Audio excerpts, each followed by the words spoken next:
주시는 하나님의 말씀은 신약 성경 누가복음입니다. 누가복음 2장 25절로 33절입니다.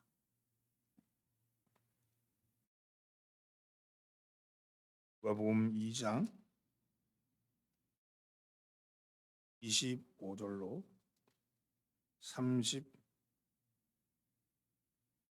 30절까지 말씀.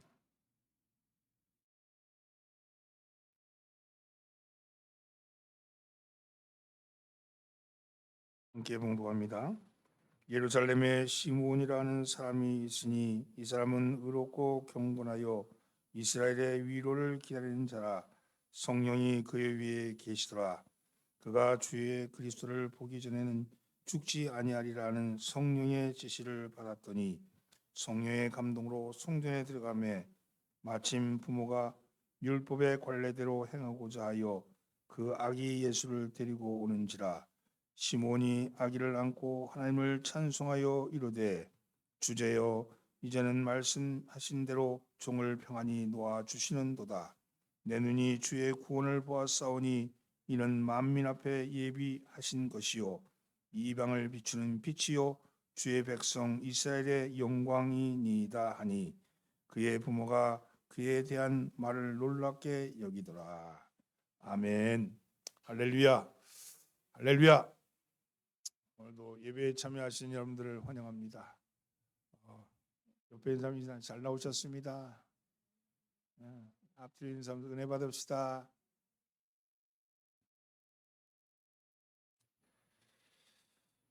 지금 우리는 기다림을 잃어버린 시대를 살고 있습니다. 한국 사람들이 앓고 있는 두 가지의 심리적인 질병이 있다고 합니다. 하나는 조급증이고 다른 하나는 화병이라고 합니다. 어쩌면 60세 넘으신 분들 중에는 그 증상은 다르지만 조금씩 이 화병을 앓고 계신지도 모릅니다. 그런데 요새는 옛날보다 화병을 앓는 사람이 점점 줄어들고 있대요.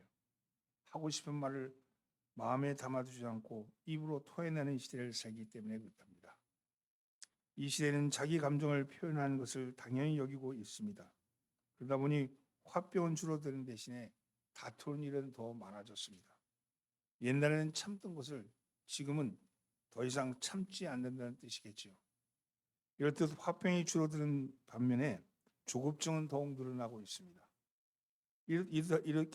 이렇게 보면 이 조급증은 아마도 아예 국민의 정서가 되어버린 것 같습니다.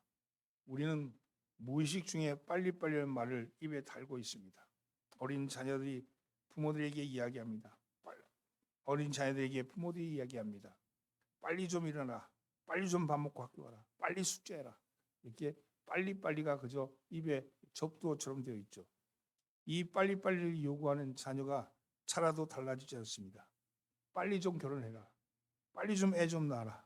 빨리 좀 취직해라. 빨리 좀 돈을 벌어라. 빨리 가만히 보면 빨리 죽으라는 말 빼놓은 다 빨리 죽으라는 말 빼놓고는 무슨 일이든지 빨리를 앞에다가 집어넣고 있는 것을 우리는 봅니다. 우리나라처럼 퀵 서비스가 발달한 나라는 세계에서 찾아보기 쉽지 않습니다. 짜장면 한 그릇도 어디든지 초고속으로 배달합니다. 외국인 보면 혀를 두를 지경이라 그래요. 운전을 할 때도 앞차가 조금만 천천히 가면 왜 저 차는 빨리 안 가고 늑장을 부리냐고 그렇게 투덜댑니다.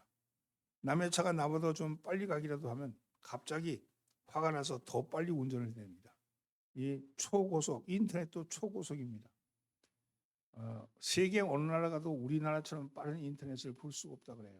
초고속, 그것도 전국이 초고속망으로 깔려있는 나라는 우리나라밖에 없다 그럽니다. 이렇게 빨리의 정서를 보여주고 있는 또 다른 모습은 대한민국에 있는 수많은 속성 학원들입니다. 웬만한 어학도 1개월 늦어도 2개월이면 완성시킨다는 거예요. 속성 학원. 그런데 이 조급증의 문제는 기다림이 없다는 겁니다. 기다림이. 그러다 보니 사람들은 쉽게 지치고 금방 불안해합니다. 일이 빨리 진행되지 않으면 괜히 화가 납니다. 신경이 날카로워지고 작은 문제가 생겨도 철저하게 자기 방어적이 되든지 아니면 반대로 공격적이 되어서 대들고 있습니다. 쉽게 핏대를 올리고 아무에게나 신경질을 부립니다. 왜? 기다리지 못하기 때문에 그렇습니다. 그런데 이 기다림에는 소망이 담겨 있습니다. 누군가를 기다린다는 것은 소망이 있다는 겁니다. 누군가를 기다린다는 것은 비전이 있다는 겁니다. 오늘 말씀에는 기다림의 대명사 같은 한 사람이 등장합니다. 이 땅에 오실 메시아를 오랫동안 기다린 사람입니다. 그 사람의 이름은 바로 시므온이라는 사람입니다. 네덜란드의 빛의 화가로 알려진 렘브란트가 그린 시므온의 노래라는 그림을 보면 시므온은 백발이 성성하고 긴 수금으로 반쯤 감긴 눈으로 지극히 아기 예수님을 바라보고 있습니다. 그의 얼굴에는 놀라움과 감동이 담겨 있습니다. 참 놀랍다. 내가 오랫동안 기다렸던 이 기다림을 하나님이 성취시켜 주셨구나. 이 아기가 내가 그토록 기다리던 메시아란 말인가 하는 그런 감정이 시몬의 표정 속에 담겨져 있는 거죠. 그 시몬이 이러한 마음 깊은 속에서 울려나오는 기쁨의 노래를 다음과 같이 표현합니다. 29절 말씀 함께 공부합니다. 주제여 이제는 말씀하신 대로 종을 평안히 놓아 주시는도다. 시몬은 진실로 기다림의 사람이었습니다. 오래전에 성령님으로부터 그리스도를 보기 전에는 죽지 아니할 것이라는 계시를 받았기 때문입니다. 26절 말씀 함께 공부합니다. 그가 주의 그리스도를 보기 전에는 죽지 아니하리라 하시는 성령의 지시를 받았더니, 그래서 그는 주님 오시기만을 오매불망 기다렸습니다. 내가 죽기 전에 주님이 오실 거다. 내가 눈을 감기 전에 주님이 오실 거다 하는 말씀을 듣고는 그의 몸은 늙어가고 힘은 빠져가지만 주님 향한 기다림을 가지고 살았던 거죠. 오래 사는 것은 축복이지만 죽어야 하는데 죽지 못하는 것은 고통입니다. 바로 시몬은 오랫동안 기다려왔던 주님을 보게 된 것이죠. 그래서 이제는 평안히 눈을 감게 될 수 있었던 겁니다. 하나님이여, 이제 제 영을 데려가도 괜찮습니다. 하나님의 아들의 위로를 기다리고 있었는데 하나님께서 허락해 주셨으니 말입니다.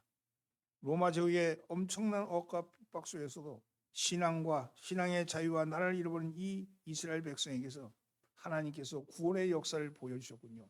이런 감동이 그의 마음에 있었던 거죠. 여러분에게는 기다림의 소망이 있습니까? 기다림이 없으면 인간은 더 이상 인간답게 살 수 없습니다. 기다림이 없다는 것은 소원이 없다는 겁니다. 그리고 소원이 없다는 것은 인생을 아무렇게 살아도 괜찮다고 여기는 겁니다. 기다림이 없다는 것은 희망이 없는 것이고 삶에 기대가 없다는 것이기 때문입니다.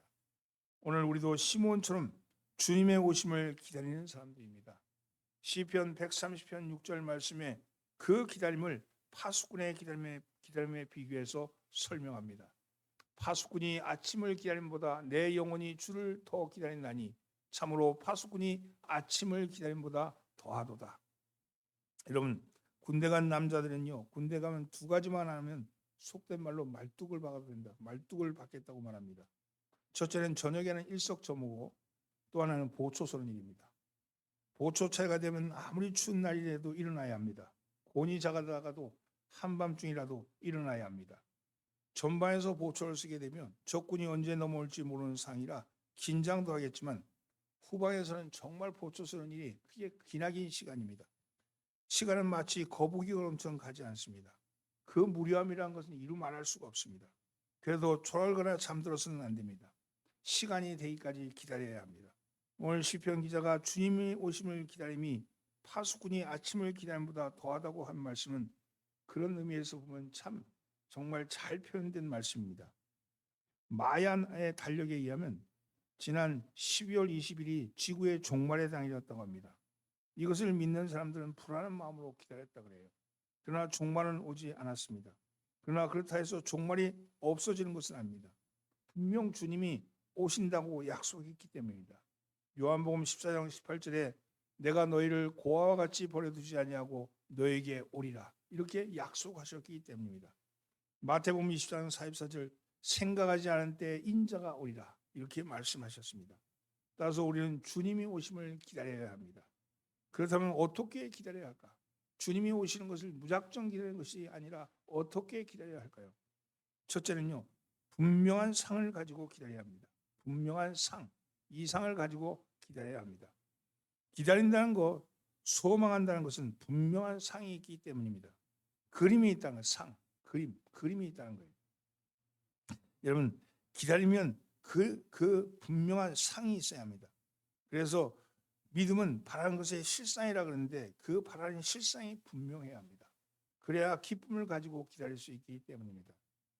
미국의 육상 대표 선수였던 발레리는 원래 금메달을 딸 정도의 기량은 아닌 것으로 평가를 받았습니다. 그녀의 코치였던 바비는 그녀가 최고가 될 자질을 가지고 있지만 그것을 간절히 원하는 열정이 없다는 것을 알아차렸습니다. 실력은 그 정도는 되지 않지만 그래도 열정이 없다는 걸 알았어요. 발레리는 자신이 국가대표로 뽑힐 정도의 실력은 있지만 올림픽 같은 대회에 최고가 되는 것은 자신과는 관계없는 이야기라고 말했습니다. 코치는 그녀에게 동기를 주기 위해서 켄 로스라는 상담사를 만나게 했습니다. 상담사 켄은 첫 만남부터 발레리에게 비전을 심어줬습니다. 발레리, 지금 여기는 올림픽 경기장이에요.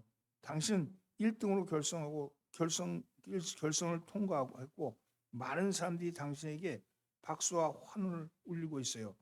지금 당신의 기분은 어떨 것 같아요? 이렇게 이야기를 했습니다. 이 말에 발레리는 처음에는 시큰둥했습니다. 그러나 점차 시간이 지나자 발레리는 자신의 현재의 모습이 아닌 이루어야 할 자신의 모습을 그리게 되었습니다. 그리고 그 그림을 가지고 자기가 어떻게 1등할 수 있을까? 1등하면 어떤 모습이 될 것인가에 대한 그림을 계속 그려나갔습니다. 그리고 마침내 상상했던 것만으로도 감개의 눈물을 흘릴 정도로 그림이 그려졌습니다. 발레리는 마침내 1988년 서울올림픽에서 200m 경주에서 금메달을 땄습니다. 그때 발레리는 ABC 방송국과 인터뷰에서 자신의 심정을 묻는 기자에게 이렇게 말합니다. 그저 다른 날과 똑같은 기분이에요. 왜냐하면 날마다 이런 걸 꿈꿔왔기 때문에 다른 날과 별다른 날이 아닙니다. 이렇게 대답했답니다. 그녀는 매일같이 금메달의 기쁨을 누려왔기 때문에 실제로 금메달을 따는 경우에도 다른 날과 다른 바가 없었다고 말한 겁니다. 그녀에게 훈련을 준비한 4년 기간은 그것을 얻기 위한 고된 시간이 아닌 그것을 받기 위해서 준비하고 기다리는 시간에 불과했다는 것이죠. 우리 모든 믿는 사람에게는 약속의 상이 있습니다. 그 약속을 바라보며 천국의 기쁨을 누리면서 인생을 살아가시기 바랍니다. 비전이 있어야 돼요. 내가 주님을 만나면 어떻게 될 것이다 하는 비전이 있어야 된다는 거예요. 그 비전을 그리고 있어야 됩니다. 내 그림 안에 천국에 가면 내가 어떤 모습이 될 것이라는 그 비전, 주님을 만나면 어떻게 만날 것이라는 그런 생각, 그런 상이 있어야 된다는 거죠. 시몬은 30절에서 내 눈이 주의 구원을 보았사오니 이렇게 말하면서 아기를 안고 찬송합니다. 시몬은 매일같이 구주 오심을 그리면서 상을 그리면서 기다린 것이죠. 그리고 그 기다린 상이 완성되었을 때 기쁨이 물밀듯 밀려온 것입니다. 사랑하는 성도분, 주님은 다시 오십니다. 이것은 주님의 확실한 약속이십니다. 내가 너희를 고아와 같이 버려두지 아니하고 너에게 오리라 이렇게 약속하셨습니다. 사도행전 1장 11절에 보면 예수님이 하늘로 승천할 때 제자들이 흰옷을 입은 두 천사가 말하기를 갈릴리 사람들아 어찌하여 서서 하늘을 쳐다보느냐 너희 가운데서 하늘로 올라가신 이 예수는 하늘로 가심을 본 그대로 오시리라 하였으니라 주의 구원을 보았사오니 이렇게 얘기하죠. 여러분, 우리는 다시 오실 주님을 기다려야 합니다. 사랑하는 성도 여러분, 우리의 궁극적인 기다림은 주님의 다시 오심, 곧 파루시아입니다. 재림의 상이 있어야 합니다.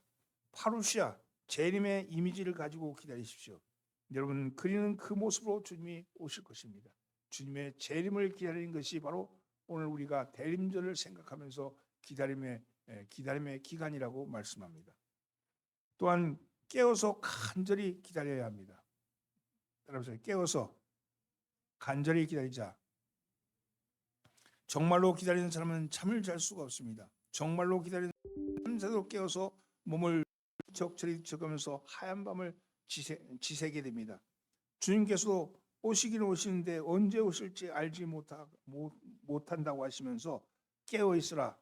너희는 그날과 그때를 알지 못하느니라. 이렇게 말씀하셨습니다. 주님의 오심을 기다리는 사람은 깨어서 기다려야 합니다. 예수님은 겟세마네 동산에서 자고 있는 제자들에게 너희가 단 한 시간도 나와 함께 깨어 있을 수 없단 말이냐, 마음은 간절하나 몸이 말을 듣지 않는구나 하시면서 나약한 베드로에게 말씀하셨습니다. 예수님은 잠을 자고 있는 우리에게도 똑같은 동조의 말씀을 하실지도 모릅니다.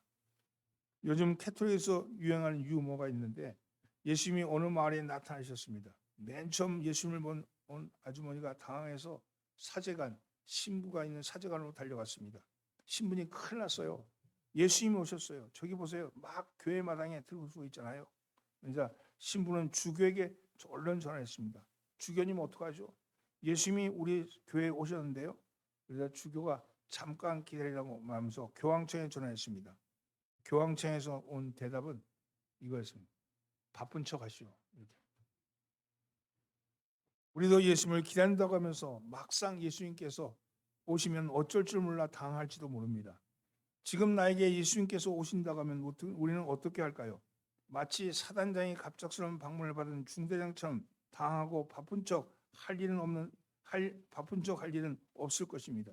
그러나 국어 시간에 영어 단어 외우다가 들킨 아이처럼 그저 죄송한 마음으로 주님을 바라볼 뿐이겠죠. 깨어 있다는 것은 단순히 잠을 자지 않는 것이 아니라 하나님의 현존 안에 머무는 겁니다. 하나님의 현존 안에 머물러 있다는 것은 무엇입니까? 한 병사가 폭탄이 떨어지는 처절한 전쟁터에서 잠시 휴식 시간만 있으면 참호해서 가슴속에 품은 사랑하는 여인의 사진을 보며 이 사랑하는 여인을 위해서, 이 사랑하는 사람을 위해서 내가 꼭 살아남아야 한다고 다짐을 한다면 이 사람은 사랑하는 이에게, 이 병사는 사랑하는 이에게 깨어 있는 겁니다. 먼 나라에서도 고향의 가족을 그리워하면서 있다면 그 가족을 위해서 이 사람은 깨어 있는 겁니다. 한 아이가 아버지와 함께 여행을 하다가 창밖의 아름다운 경치에 넋을 잃고 바라보다가 아버지 저거 보세요. 저거 너무 나무가 기막히지 않으냐? 이렇게 외친다면 이 아이는 아버지에 대해서 깨어 있는 겁니다. 그러나 우리가 하나님의 현존에서 살기는커녕 너무도 하나님의 의지와는 관계없이 살아갑니다. 나의 의지는 너무 강하고 나의 능력은 너무 신뢰할 만하고 내 지식은 완벽한 것 같이 살아갑니다. 하나님의 뜻과 하나님의 영광은 늘 뒷전에 밀려 있습니다. 우리는 하나님의 현존 안에 머물러 있어야 합니다. 깨어 있다는 것은 저 사람과 저 사람에 대해서 내가 살아 있다는 거예요. 저 사람의 현존 속에 내가 있다는 거예요. 우리는 하나님의 현존 속에 머물러 있어야 합니다. 우리는 일상 가운데서도 문득 하나님이 이럴 때는 어떻게 하죠? 이렇게 물을 수 있다면 그것은 하나님께 깨어 있는 겁니다. 하나님이 나와 함께하는 것을 내가 인지하고 있는 것이기 때문입니다. 하나님 저를 향한 목적이 무엇이에요? 오늘 내가 당하는 이 고통에서 나를 건져주세요. 이렇게 얘기한다면 그때는 하나님께 깨어 있는 겁니다. 현존 안에 머문다는 것은요, 하나님이 내 속에 나와 함께하는 것을 알아차리는 것이고 알아내는 겁니다. 또한 간절히 기다려야 합니다.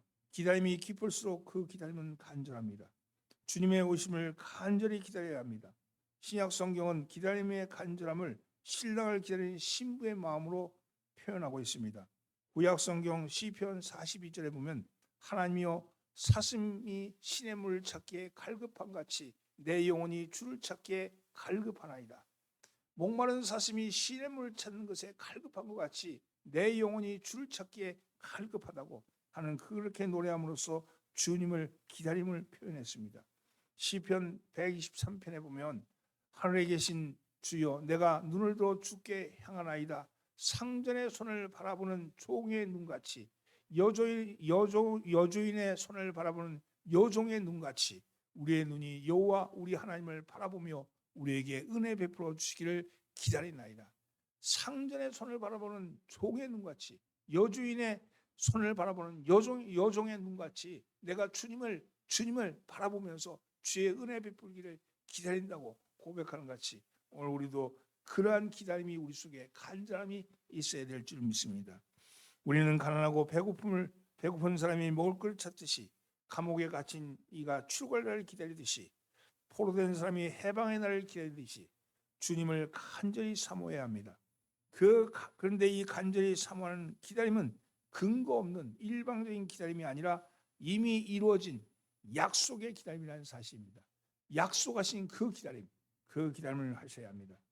사랑하는 성도는 우리 주님은 깨어 간절히 기다리는 우리 속에 살아계십니다. 우리 주님은 우리가 깨어 있는 일상 속에, 우리의 일상 속에 주님은 살아계십니다. 그분을 만나셔야 합니다. 그분을 날마다 만나시면서 그분의 살아계심, 그분이 다시 보이지 않는 하나님이 보이는 하나님을 잊고 다시 오실 그날을 간절히 기다리면서 기다리시는 저와 여러분 되기를 예수님을 축원합니다. 마지막으로 따라해보세요. 기쁨을 가지고 기다려야 합니다. 하나님의 결말은 기쁨입니다. 그리고 인간에게 있어 가장 큰 기쁨의 표현이 찬송입니다. 시몬이 기다리는 주님을 보았을 때 제일 먼저 한 것이 찬송이었습니다. 28절 말씀, 시몬이 아기를 안고 하나님을 찬송하여 이르되, 찬송했다 그랬어요. 기다림은 소중한 것이죠. 임신한 여인이 10개월 동안 기다릴 때 그 아기를 가슴에 품을 수 있습니다. 아기를 기다리는 사람의 마음에는 설렘이 있습니다. 아직 아기가 태어나지 않았다 해도, 태어날 아기만 생각해도 기쁨이 마음속에서 일어납니다. 진정한 기다림은 기쁨을 잉태하는 겁니다. 제가 우리 교회에 있을 때 이월린 권사님이라고 있었는데, 그 권사님은 날마다 죽어서 하나님 앞을 갈 것만 생각하면 너무 기쁘다고. 그 양반 84세셨는데 그때부터 날마다 만나면 나는 하나님 앞에 갈 것만 생각하면 너무 기쁘다고 그렇게 이야기하는 이야기를 제가 늘 들었습니다. 여러분, 시험 공부를 열심히 준비하는 학생은요, 시험 시간을 기다려주는 거예요. 빨리 시험을 쳐야지. 공부 안 하는 애들은 시험 시간이 기다리지 않습니다. 시험이 오히려 연기되거나 취소되기만 바라는 거죠. 전혀 다른 거죠. 여러분, 신앙생활 열심히 하는 사람은 주님 오시기, 주님 만나기를 기다리는 거예요. 주님 어떻게 만날까? 빨리 만나야지. 그렇게 생각하는데, 여러분, 구원의 확신이 없는 사람은 하나님 앞에 서는 게 두려워지는 거죠. 여러분, 구원의 확신을 가지시기 바랍니다. 주님 만나는 것을 기쁨을 가지고 기다리는 여러분 되기를 바랍니다. 그렇습니다. 시험을 준비하며 열심히 공부하는 학생만이 학교의 기쁨을 누릴 수 있습니다. 기다릴 줄 아는 사람에게는 맡겨진 삶에 대한 만족함이 있습니다. 하지만 기다림이 없는 사람은 인생의 실패하기가 쉽습니다. 실패하는 줄도 모르고 자기에게 주어진 축복을 잃어버리며 살아가는 것이죠. 기다림이 없는 곳에는 성취가 없습니다. 기다림이 없는 곳에는 기쁨도 감격도 없습니다. 길고 어두운 겨울밤을 지나야 찬란한 새벽의 태양을 맞이할 수 있는 것이죠. 봄에 수고하고 땀을 흘리며 씨를 뿌려야 가을에 풍성한 수확을 거둘 수 있는 겁니다. 어저께는 탄핵이 통과되는데 열흘이 걸렸어요. 계엄이 선포된지 열흘이 됐는데 그동안에 그 여의도에 수백만의 백성들이 그곳에 나와서 응원봉을 흔들어대면서 그 겨울밤을 지내왔잖아요. 그리고 탄핵이 통과되는 순간 기쁨의 잔치자리 벌어진 것처럼 우리가 그 수고하고 애쓴 그것이 지나고 나서면 기쁨을 누릴 수 있는 것 아니겠습니까? 오늘 여러분, 기쁨을 누리는 여러분 되기를 바랍니다. 기다림의 기쁨을 가지고 기다리시는 여러분 되기를 주님으로 축원합니다. 사랑하는 성도는 이 땅에서 하나님의 축복을 경험하는 자세가 바로 기다림이라는 사실을 잊지 마시기 바랍니다. 인간 세계를 뚫고 들어오시는 하나님의 섭리, 하나님의 사랑, 하나님의 빛의 역사를 기다리는 시간입니다. 하나님은 창조주십니다. 하나님은 역사의 주인이십니다. 하나님은 우리를 사랑하시고 구원하시기를 원하시는 분이십니다. 이 하나님께서 어둠의 역사를 뚫고 이 땅에 오실 그날을 기다리고 있는 겁니다. 그 하나님이 누구입니까? 바로 예수 그리스도입니다. 예수 그리스도는 어둠을 밝히는 빛의 하나님이십니다. 죽음의 위협을 넘어서 생명의 하나님이십니다. 죄 가운데서 신유한 사람에게 용서와 은총을 베풀어 주실 분이십니다. 거짓과 불의가 넘치는 세상을 진리와 공의로 심판하실 하나님이십니다. 다툼과 분쟁이, 갈등이, 전쟁이 있는 이 세상에 평안을 주기 오시는 바로 하늘에 계신 하나님이신 겁니다. 그 하나님이 오늘 우리에게 오신다고 말씀하셨습니다. 오늘 우리는 대림절을 지내면서 주님의 오심을 기다리시는 저와 여러분 되기를 예수님으로 축원합니다. 기도합니다. 주님, 기다림의 시간입니다. 우리의 마음이 조급증으로 넘치지 않게 하시고 주님의 오실 날을 기다리게 하여 주옵소서. 주님의 오심은 우리에게 희망입니다. 주님의 오심은 우리에게 비전입니다. 주님의 오심은 우리에게 간절한 소망입니다. 소망을 가지고 기다리게 하여 주옵소서. 또한 깨어서 간절히 기다리게 하여 주옵소서. 그날과 그 때를 알지 못하지만 주님이 분명히 오신다고 약속하셨사오니 그 약속을 믿고 간절히 기다리게 하여 주옵소서. 또한 하나님, 기쁨이 우리 속에 있기를 원합니다. 마지막 순간 우리의 그 큰 기쁨이 드러나게 하여 주옵소서. 내 생애를 살아가며 일상의 깊이 가운데 계신 주님을 만나는 것으로 날마다 기뻐하게 하여 주시옵소서. 우리를 구원하신 예수님의 이름으로 기도합니다. 아멘. 찬송 390장 찬송하면서 헌금을 봉헌합니다.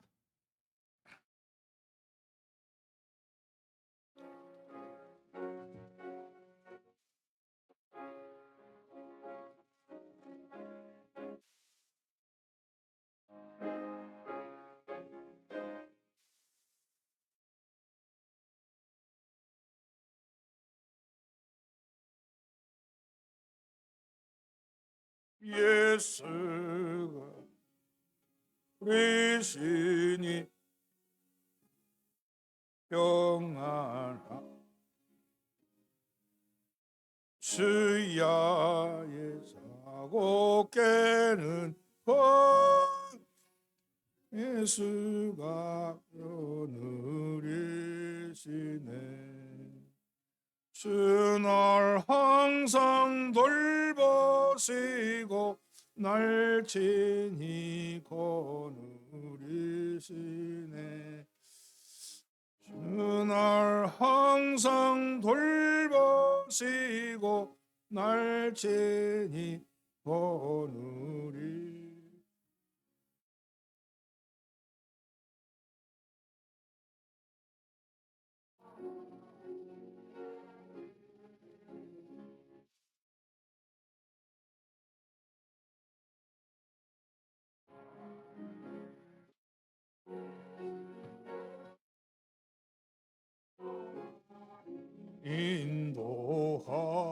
인도하시네. 주날 항상 돌보시고 날 친히 거느리시네. 주날 항상 돌보시고 날 친히 거느리시네. 내 주의 손을 붙잡고 천국에 올라가겠네. 괴로우나 즐거우나 예수가 거느리시네. 주날 항상 돌보시고 날 친히 거느리시네. 주날 항상 돌보시고 날 친히 거느리시네. 이 세상 이별할 때에 마귀의 권세 이기네. 천국에 가는 그 길도 예수가 거느리시네. 주날 항상 돌보시고 날 친히 거느리시네. 주날 항상 돌보시고 날 친히 거느리시네.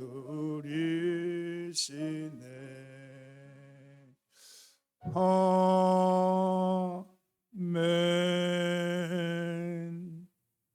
하나님 앞에 예물을 봉헌합니다. 11조 이문순 권사님, 감상금 전보란 권사님, 이도규 김덕희 장로님, 문영길 박희순 장로님, 이정인 집사님, 저희 가정이 되었습니다. 생일감사헌금 배미영 집사님, 선교헌금 전보람 권사님, 이정인 집사님 드리셨습니다. 기도합니다.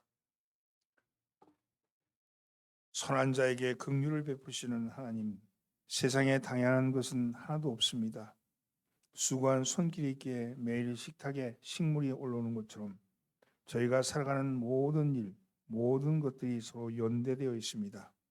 주님, 저희로 하나님의 이 창조의 원리를 명심하게 하여 주옵소서. 눈앞에 닥친 지구촌의 환경 문제와 기후 문제를 공생하며 풀어갈 수 있는 지혜를 허락해 주옵시고, 긴태양난에 빠진 소상공인들과 보상받을 곳이 없어 하소연할 곳이 없는 억울한 사람들을 불쌍히 여겨 주옵소서. 찢겨진 마음과 아픈 상처를 회복시켜 주시고, 고난 가운데 들려주시는 주님의 음성을 듣게 하시며, 세상이 말하는 안정과 평안이 아닌 아버지가 주시는 평안을 찾게 하여 주옵소서.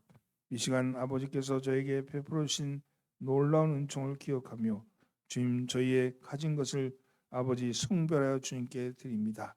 주님, 홀로 영광 받으시옵시고 이 예물을 흠양하여 주옵소서. 드려지는 헌신을 통해서 하나님이 기뻐하시는 아름다운 일들이 날마다 일어나게 하여 주옵소서. 주님, 11조와 감사헌금, 특별히 생일감사헌금과 그리고 선교헌금, 주일헌금, 주정헌금 주님께서 기억하여 주시고 각종 명목의 헌금들마다 하나님의 복이 임하게 하여 주옵소서. 우리를 권하신 예수님의 이름으로 기도합니다. 아멘.